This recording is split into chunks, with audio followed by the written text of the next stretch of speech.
Hamilton. Él es psicólogo educativo y orientador vocacional, es magíster en educación, es maestrante en sistemas integrados de gestión, es diplomado en higiene, seguridad y salud del trabajo, tiene formación como profesional en psicología de la emergencia y catástrofe, es instructor de bomberos y servicios de emergencia, de atención prehospitalaria, de psicología de emergencia, desastres, primeros auxilios psicológicos, intervención en crisis. Es comandante de la compañía de psicólogos jefe Juan Gregorio Sánchez, número 60 del Benemérito Cuerpo de Bomberos de Guayaquil, y es jefe de Seguridad y Salud Ocupacional del Intelca. Así que es un honor. Hamilton, cuando quieras, te escuchamos atentamente.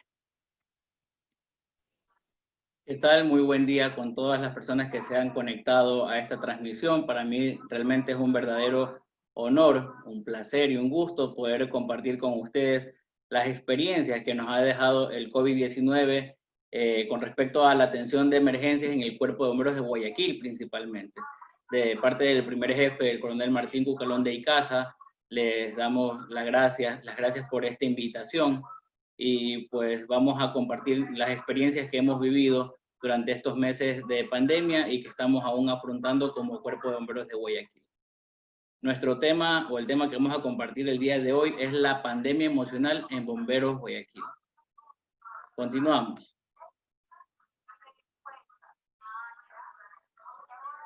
Es importante identificar que nosotros como bomberos de Guayaquil, la anterior, nos hemos enfocado principalmente en la persona. Si bien es cierto, se nos entrena o se nos capacita para salvar vidas, se nos capacita para acudir a una vivienda en llamas, a una bodega en llamas, a rescatar personas que están entre los fierros de un vehículo, a extraerlas, a liberarlas, a darles los primeros auxilios para estabilizarlas y luego llevarlas a un centro hospitalario. En el área de psicología para darle la contención emocional también a estas personas.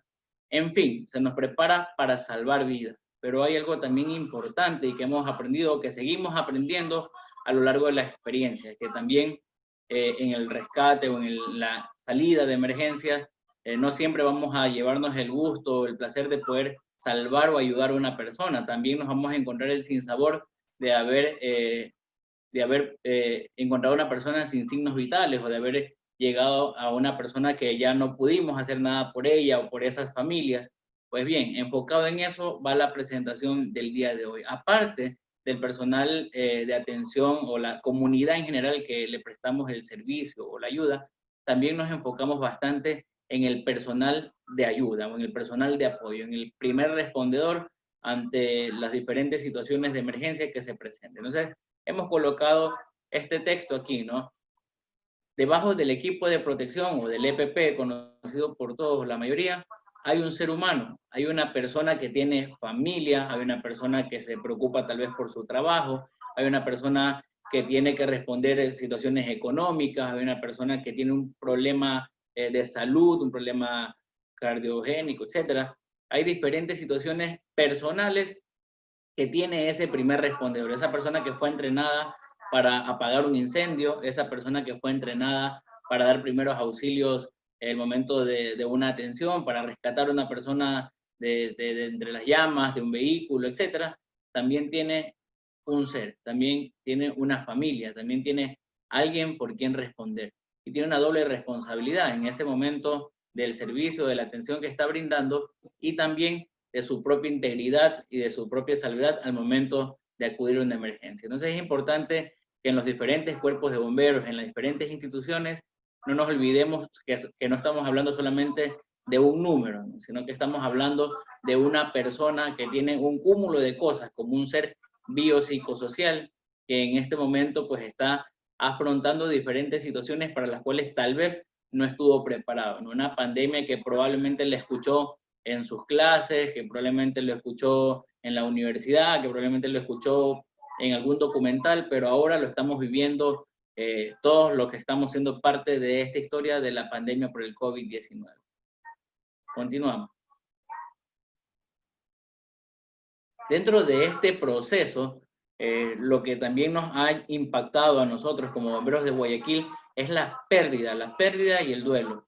Y en este contexto hay pérdidas en diferentes sentidos, ¿no? Hay la pérdida de trabajos, hay la pérdida de bienes, hay la pérdida de relaciones incluso, pero también la que más ha impactado a todo el ser humano y también a los equipos de primera respuesta es la pérdida de algún compañero, la pérdida de la vida humana. Y ya no necesariamente, como hablábamos hace un momento, de una persona que iba a rescatar o que iba a atender, sino también la pérdida de compañeros de trabajo, de compañeros de servicio, que al momento, en este caso de nosotros, como bomberos de Guayaquil, entre los meses de marzo y junio, que ya vamos, hemos perdido varias personas dentro de nuestra institución, ¿no? Trabajadores administrativos, trabajadores operativos, jefes de brigada, también familiares de bomberos voluntarios, de bomberos remunerados. Entonces, esto también es importante considerar las diferentes pérdidas que hemos tenido, los diferentes equipos de trabajo dentro de la institución. Para poner un ejemplo, he compartido acá las imágenes de dos golpes grandes e importantes que sufrimos dentro de la institución, que fueron dos jefes de brigada, el jefe de la 4ª y el jefe de la 5ª brigada. Nuestra institución está distribuida en 8 brigadas diferentes con un jefe respectivo y varios comandantes a cargo de varios cuarteles y compañías.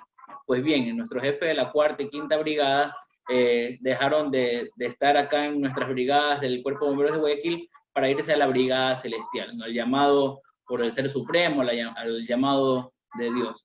Entonces, en este momento, en esta etapa que vivimos la pérdida de estos dos jefes, casi que con una semana de diferencia, fue bastante doloroso para todos los miembros de la institución, ¿no? Saber que un jefe que ha sido ejemplo, un jefe que ha sido algún modelo o prototipo a seguir por parte de sus subalternos, pues ya dejó de existir.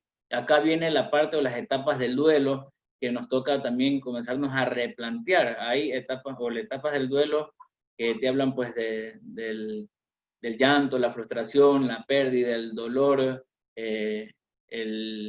la negación, etcétera, pero que no necesariamente tienen una estructura del tiempo, ¿no? Decir, bueno, esto nos ocurrió en abril y ya ahora en junio pues ya estamos renovados, ya pues bueno, hay que buscar quién cubre esos puestos de esas personas y seguimos adelante. Bueno, no es tan fácil como pareciera, ¿no? Realmente eso es lo que se debería hacer, lo que se debería proyectar, pero siempre hay que pensar, ok, ¿cómo vamos a continuar en esta misión? No es tan fácil también porque no volvemos a la normalidad, se habla de una nueva normalidad. Aún hay que definir qué es esa nueva normalidad, ¿no? Pero en esta nueva etapa que estamos, pues estas personas que lleguen a cubrir, a replantear, a seguir colaborando por el bienestar de la sociedad, pues tienen también que estar o tener muy en cuenta que tenemos aún presente el COVID-19, ¿no? Que no podemos descuidarnos de lo que nos ha permitido aprender y de las nuevas estrategias también a nivel de cuarteles, a nivel de organización, a nivel de equipos de protección, que nos demanda también el COVID-19 y la pérdida de las diferentes personas, tanto familiares, compañeros de trabajo, etcétera, que pudimos haber pasado durante estos meses y que probablemente puedan seguir ocurriendo y que no lo sabemos y que ya en vista de lo que ha pasado tenemos que seguirnos preparando, ¿no? Ahí también hablaba, o en esta parte está la adaptación a rituales de despedida, que es lo que hizo el Cuerpo de Bomberos de Guayaquil ante la situación. Comúnmente los bomberos en las diferentes partes del mundo tenemos rituales de despedida, ¿no? Sobre todo cortejos fúnebres, despedida a través de algún, cortejo fúnebre principalmente, ¿no? Llama a las unidades, al personal que estuvo bajo el mando de esa persona, etcétera. Y un sinnúmero de protocolos que cada institución pues las tendrá. Pero en este caso, ¿qué nos tocó? Adaptarnos a esto, ¿no? Nos tocó hacerlo a través de redes sociales. La parte correspondiente a redes sociales manejó la despedida de estos dos jefes y lo que podía ser el resto, porque era un momento también de aislamiento en el que no se podía circular, habían restricciones, muchas restricciones, pues simplemente tocó seguirlo desde las redes sociales. Y ahí pues ustedes pueden ver también varias de las muestras afectivas que hubo por parte de personas que los conocían y personas que no, y que también se solidarizan con la institución en ese momento por lo que también están pasando, ¿no? Mucha gente que perdió padres, mucha gente que perdió hermanos, mucha gente que perdió a muchos familiares y que luego de eso vivieron situaciones complejas, porque al menos acá hubo ciertas procedimientos para luego realizar el retiro de los cadáveres. Entonces, todo eso lleva a la persona a replantearse y reestructurarse. Fácil no va a ser, es un proceso de a poco, aún estamos en ese proceso, no podemos decir que hemos superado el COVID, pero de eso se trata, ¿no? De una adaptación del ser humano ante estas diferentes situaciones que se nos están presentando y que definitivamente nos llevan a continuar en el servicio a la comunidad.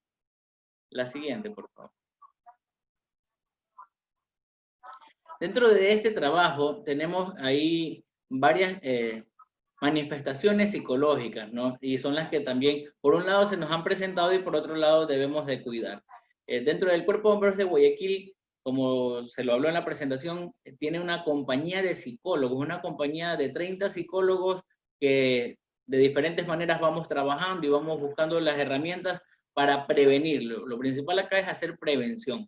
Pero la pandemia, por ser algo que se nos vino a todos los países de un momento a otro, no tan estructurado, preparado, más que nada de las experiencias de los países que ya iban antecediendo ante estos eventos, pues también dentro del personal, sociedad civil y personal de emergencias, hubo manifestaciones de ansiedad, manifestaciones de miedo, el miedo a contagiarse, el miedo a enfermarse, el miedo a morir, producto de esto el estrés de estar en una realidad diferente, en una situación a la que probablemente no estábamos preparados en función de pasar en tu casa más de 24 horas, más de 2 semanas, más de un mes, y seguir en ese confinamiento por el que probablemente ni en el equipo de primera respuesta, ni en el trabajo, ni en tu misma casa, no te habían preparado. Pero en fin, estábamos frente a esa realidad.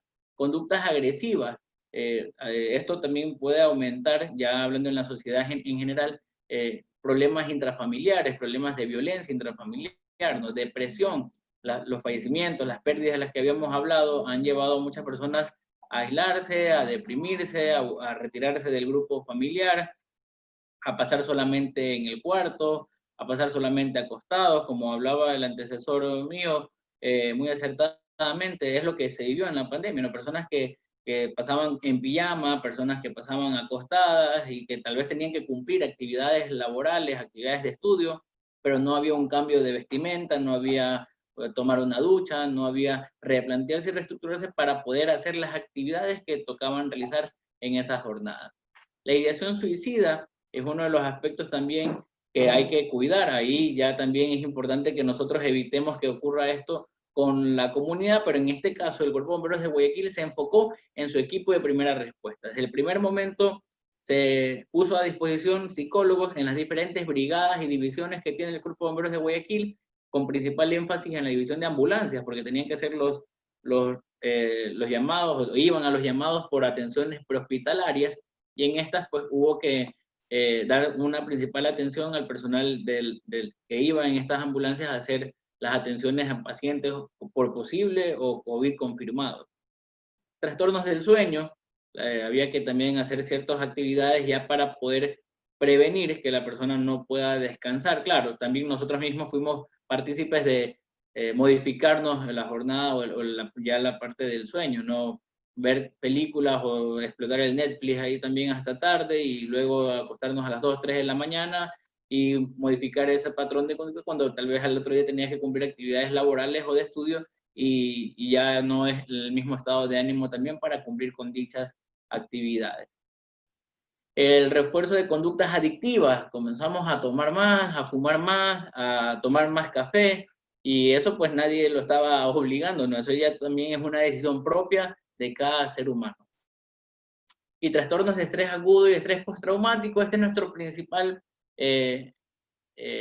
contrincante, es nuestro principal enemigo, al que tenemos que evitar llegar cualquiera, tanto población civil como equipos de primera respuesta, llegar a un estrés agudo y a un estrés postraumático, sobre todo de las vivencias. El equipo de emergencia, los equipos de emergencia son los principales vulnerables ante esta situación de estrés postraumático.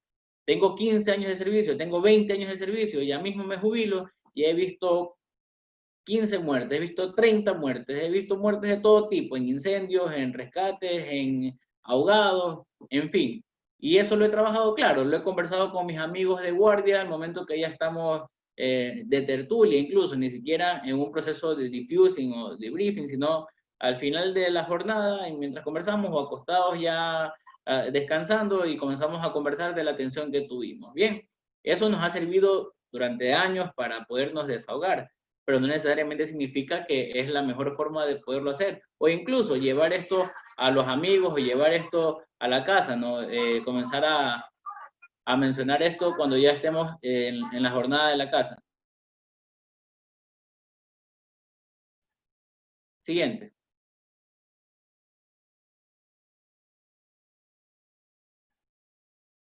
Bueno, ¿qué es lo que hizo el Benemérito Cuerpo de Bomberos de Guayaquil?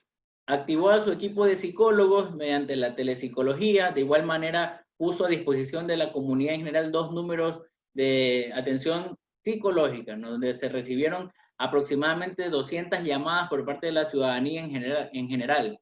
Y de igual manera, se realizaron 196 atenciones a bomberos y familiares por diferentes motivos, ¿no? Por situaciones de depresión, de estrés, por temores, el temor a enfermarse, el temor a contagiarse del virus y luego a morir. Hubo aquí una situación bastante enriquecedora para la institución, para los psicólogos, el cuerpo de bomberos y para la sociedad en general, ¿no? Entonces esto es parte de lo que podríamos compartir de información de la activación en telepsicología, que fue también una nueva forma de trabajo, una nueva forma de atención para algunas personas, y que también la adaptamos nosotros como parte de nuestro proceso de servir a la ciudadanía, de servir también aquí, como lo podemos ver, tanto a la ciudadanía en general como a nuestros equipos de primera respuesta. Siguiente. Como parte de ese proceso de atención o de telepsicología que fuimos realizando, se hicieron varias recomendaciones a los equipos de emergencia, ¿no? La una, mantener el ejercicio, y eso probablemente lo hemos escuchado muchas veces, pero lo importante es realizarlo, no solamente escucharlo. La alimentación, mantener una buena alimentación también. El tema acá es que mucha gente desconfiguró sus jornadas, desconfiguró su rutina y no las reacomodó. Es decir, yo salía, comía tal vez afuera o regresaba a comer al mediodía, etc. Pero al saber que ya estábamos 24 horas dentro de una misma infraestructura, pues también acomodarlo ahí y ajustarlo a esas necesidades. Al ver o al saber que también tenía una modificación en las jornadas por temas de seguridad, acá también lo que se hizo es de las guardias 24 se amplió a 48 horas, luego también se movió a personal de atención por pacientes de COVID a una sola estación, en fin, también métodos o modelos de desinfección a todas los cuarteles y compañías.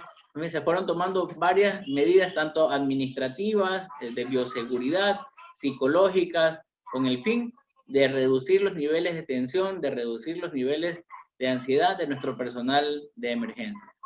El descanso es importante, sea que estuvieras en el cuartel o fuera de él, es importante tener los horarios de descanso definidos, y la higiene y hábitos, y eso pues ya nos lo dijeron desde la Organización Mundial de la Salud y Panamericana de la Salud, y cada Ministerio de Salud en los países lo fueron replicando las medidas de higiene que debíamos seguir, primero a nivel personal, luego a nivel grupal, en el caso del servicio de emergencia, que no podía suspenderse, o sea, debíamos continuar dando el servicio, pero manteniendo la bioseguridad y las medidas de higiene respectivas. La siguiente.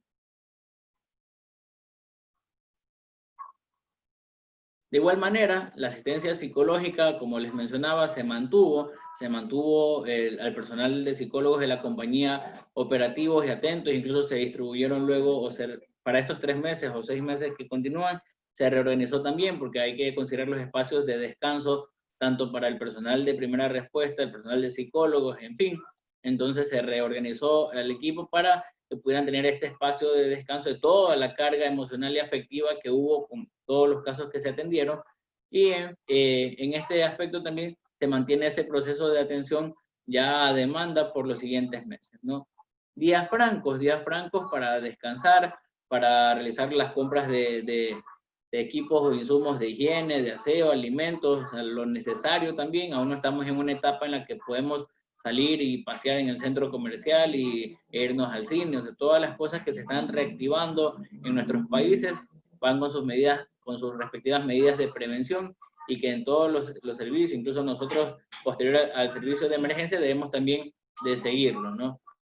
Las reuniones post-intervención son importantes y de esta manera, un poco organizados, no como lo decía, al final acostados en la cama o fumando un tabaco, etcétera, sino pues realmente posterior a la intervención con el líder o comando del incidente de esa intervención, verificar qué fue lo que hicimos, cómo lo hicimos y qué se puede aún mejorar, ¿no? Tanto en la parte operativa como en la parte psicoemocional, con respecto a mi equipo, respecto a cómo quedaron. Es probable que haya quedado ahí una información importante que pueda servir para una atención a futuro y seguir prestando nuestros servicios sin inconvenientes. Las redes sociales, el manejo de estas, pues hay mucha información que nos puede servir y que no puede servir. Y acá lo importante es poder identificar cuál es esa información que me sirve para mi atención. Hubo mucha información que circuló de personas fallecidas, de personas en hospitales, en fin, muchas cosas, unas ciertas, otras no tan ciertas, pero que en fin, a algunas personas no les aumentó, no les mejoró en nada, simplemente les aumentó el nerviosismo, les aumentó el miedo, les aumentó la tensión por enfermarse y no contribuyó esto en nada a su estabilidad emocional. Seguimos. Otra de las recomendaciones también, hay otro, bueno, ahí algo pasó con una de las imágenes, la familia, importante también, esto es en respecto a los hábitos y costumbres, el trabajo con los compañeros, el trabajo en equipo, la familia, también solos en casa o en grupos, pero en grupos también con las limitaciones que hay, obviamente, con el distanciamiento que se debe mantener, el entrenamiento para poder continuar en las acciones. Nosotros, al menos como Guayaquil, hemos pasado a semáforo amarillo y con esto han aumentado las atenciones de emergencia, ¿no? Por un lado, se disparó la atención de emergencias en temas prehospitalarias o por personas o pacientes por COVID, pero ahora ya vuelven los rescates vehiculares, ya vuelven las alarmas de incendio, entonces esto también nos aumenta el nivel de exposición también, tanto por parte de salud física como de salud mental, ¿no? Entonces, mantener los buenos hábitos y las buenas costumbres que se están recomendando o planteando. La siguiente. Hay que darle otro clic ahí. Gracias. Bien, entonces aquí estamos dejando información de contactos, información del correo electrónico donde nos pueden hacer llegar alguna pregunta también adicional y las redes sociales del Cuerpo de Bomberos de Guayaquil, así como de la compañía de psicólogos, donde pues damos a conocer todas las actividades que hemos venido realizando desde mucho antes de la pandemia, durante la pandemia y posterior, lo que seguiremos trabajando en servicio de la ciudadanía guayaquileña y en fin del país y del mundo, y también las redes sociales de los psicólogos, de la compañía a la cual estamos sirviendo arduamente con el fin de estabilizar y mantener la salud mental tanto de los equipos de primera respuesta de nuestros propios bomberos y también luego al servicio de la comunidad en general. Siguiente, por favor. Un clic más, por favor. Y los dejo con nuestro lema de abnegación y disciplina. Les sirvió para ustedes el teniente Hamilton Flor, comandante de la compañía 60 de psicólogos del Cuerpo de Bomberos de Guayaquil. Quedo atento a cualquier pregunta que haya por parte de la audiencia. Perfecto, muy clarito, Hamilton. Muchísimas gracias. Te leo una de las preguntas que nos dejaron acá. Dice, ¿cómo manejaron todo el control de la protección personal de los bomberos? Porque en Argentina sucedió que no tuvieron en cuenta el cuidado al 100% y hay más de 10 infectados. Bien, gracias por la pregunta. Bueno, en esta parte, como lo decía en un momento de la intervención, al principio nos tocó ver cómo se venía esta avalancha de diferentes países. Ya cuando nos tocó a Ecuador, también fue un proceso de aprendizaje al inicio, y aquí ya yo mencioné varias de las medidas, ¿no? Fueron medidas administrativas, reorganización en cuarteles, 48 horas de guardia de cada equipo, esto con el fin de que no haya mucha salida o mucha circulación también del equipo de emergencias, la dotación de equipos de protección personal, la fumigación de los cuarteles, la implementación de medidas de protección y de higiene al momento de ingreso a los cuarteles, la desinfección, y sobre todo, pues en este caso, la dotación de equipos de protección personal. O sea, fueron varias de las situaciones, varias las medidas, perdón, que se tomaron con respecto a prevenir el contagio de los trabajadores o de los bomberos remunerados dentro de la institución. Perfecto, muchísimas gracias. Te agradecemos nuevamente, Hamilton, por el tiempo que nos has dispuesto y espero vernos prontito en la próxima. Listo, gracias a ustedes. Muchísimas gracias.